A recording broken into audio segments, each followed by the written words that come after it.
ট্যাংরা মাছের এই পাতলা ঝোল দিয়ে ভাত খেতে কিন্তু দারুণ লাগে। আলু দিয়ে আজকে পাতলা একটা ঝোল করব। তো ট্যাংরা মাছগুলো হলুদ লবণ দিয়ে ভালোভাবে মেখে রাখলাম, তারপরে কড়াইয়ে তেল তো বসিয়ে দিয়েছি।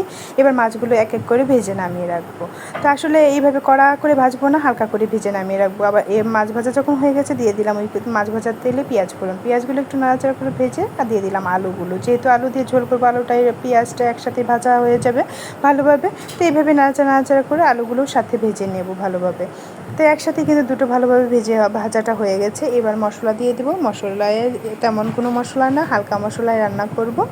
তা আজকে দিয়েছি হলুদের গুঁড়া, স্বাদ মতো লবণ, শুকনো মরিচের গুঁড়া আর হলো জিরার গুঁড়া। সামান্য একটু জল দিয়ে ওই যে পেঁয়াজ আর আলুর সাথে ভালোভাবে কষিয়ে নেবো, একটু নাড়াচাড়া করে তারপর ঢেকে দিয়েছিলাম। আলুটাও কিন্তু এখানে সেদ্ধ হয়ে গেছে আর মশলার গা থেকে তেলটা ছেড়ে এসেছে। যখন তেলটা ছেড়ে আসলো তখন দিয়ে দিলাম ঝোল পরিমাণ মতো। তো অল্প ঝোলই করব, বেশি ঝোল করব না, আবার পাতলা ঝোল বলতে আবার এত পাতলা না। তো দিয়ে দিলাম ঝোল। যখন ফুটছে ঝোলগুলো তখন দিয়ে দিলাম মাছগুলো, দিয়ে আরও কিছুক্ষণ রেখে যখন একটু ঘন হয়ে এসেছে নামিয়ে নিলেই রেডি। গরম গরম ভাতের সাথে পরিবেশন করলে কিন্তু দারুণ জমে যায়। আর এরকম ঝোল দিয়ে ভাত খেতে কিন্তু আমার বেশ ভালো লাগে, তোমাদেরও নিশ্চয়ই ভালো লাগে।